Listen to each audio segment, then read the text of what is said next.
నమస్తే, నేను Neelima. Welcome to our channel మీ నీలిమ. ఈరోజు మనం మందార పువ్వులు మొగ్గలుగా ఉండగానే రాలిపోతూ ఉంటాయి. అలాగే మనం ఎన్ని పోషకాలు ఇచ్చినా కానీ పువ్వులు అనేవి రావడం లేదు. ఇంకా చూడండి, ఫ్లవర్ సైజ్ కూడా చాలా వరకు చిన్నదైపోతుంది కొంతమందికి. వీటన్నిటికీ కారణం ఏమిటి అంటే మెయిన్ ఈరోజు ఏంటంటే మొగ్గలు ఎందుకు రాలిపోతాయి, పువ్వుగా రాకుండా అనేది ఈరోజు వీడియోలో మనం తెలుసుకుందాం. మనం ఎంత మంచి పోషకాలు ఇచ్చినా కానీ కొన్నిసార్లు మొగ్గలు ఉండగానే పువ్వుగా విచ్చుకోకుండా రాలిపోతూ ఉంటాయి.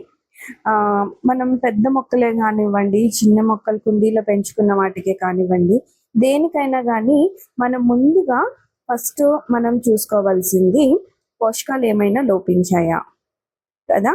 ఇంకా అలాగే మట్టి, ఎలాంటి మట్టి మనం ఇస్తున్నాము.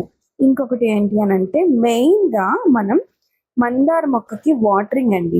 వాటరింగ్ ప్రాబ్లం వలన మొగ్గలు అనేవి పువ్వుగా విచ్చుకోకుండా రాలిపోతూ ఉంటాయి. సో మన వాటరింగ్ ఎప్పుడు కూడా ఎక్కువ ఇవ్వకూడదు, అలాగని తక్కువ ఇవ్వకూడదు. దీని యొక్క మట్టి ఎప్పుడు కూడా తడిగా ఉండాలి, కాకపోతే నీరు అనేది నిల్వ ఉండకూడదు. అది మాత్రం చూసుకోండి. మనం మందార మొక్క పాటింగ్ చేసుకునేటప్పుడు కోకోపీట్ అనేది కలపకపోవడమే మంచిది. కాకపోతే కొంచెం ఎక్కువ మోతాదులో ఇసుక అనేది కలపండి, ఎందుకంటే వాటర్ నిలవ ఉండకూడదు. వాటర్ అనేది డ్రైన్ అయిపోవాలి, కాకపోతే మట్టి మాత్రం కొంచెం తడిగా ఉండాలి. అది మెయిన్గా మనం చూసుకోవాల్సిన విషయం.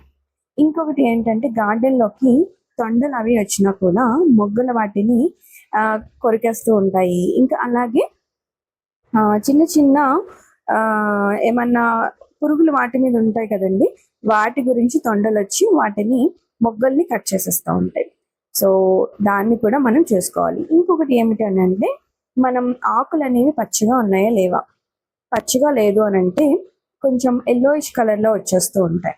సో మెగ్నీషియం ఏదైనా డెఫిషియన్సీ ఉందేమో చూసుకొని కాస్తంత ఎప్సమ్ సాల్ట్ ఇచ్చుకున్నట్లయితే మెగ్నీషియం డెఫిషియన్సీ ఏమన్నా ఉన్నా కూడా పోతుంది అన్నమాట. ఇంకా ఈ టైంలో మనం ఎక్కువగా చూసేది మిల్లీ బగ్స్ అండి. ఈ మిల్లీ బగ్స్ని మనం స్టార్టింగ్లోనే మనం రిమూవ్ చేసుకోలేదు అని అంటే కనుక మొక్క అనేది కంపల్సరీ మనం లాస్ అవుతాం. అది మాత్రం మీరు చూసుకోవాలి. చూడండి, మొగ్గలు ఎంత చిన్నగా అంటే రేపు ఎల్లుండో విచ్చుకోవాల్సినవి రాలిపోతుంటాయి అనమాట. దీనికి ఫాస్ఫరస్ కూడా మెయిన్ రీజన్ అయి ఉంటుంది. కాబట్టి మంచి మెన్యూర్స్ మనం ఇచ్చుకోవాలి. ఇంకొక మంచి మెన్యూర్ ఏంటి అని అంటే బనానా ఉంటుంది కదండి, బనానా ఇంకా అలాగే కాఫీ పౌడర్.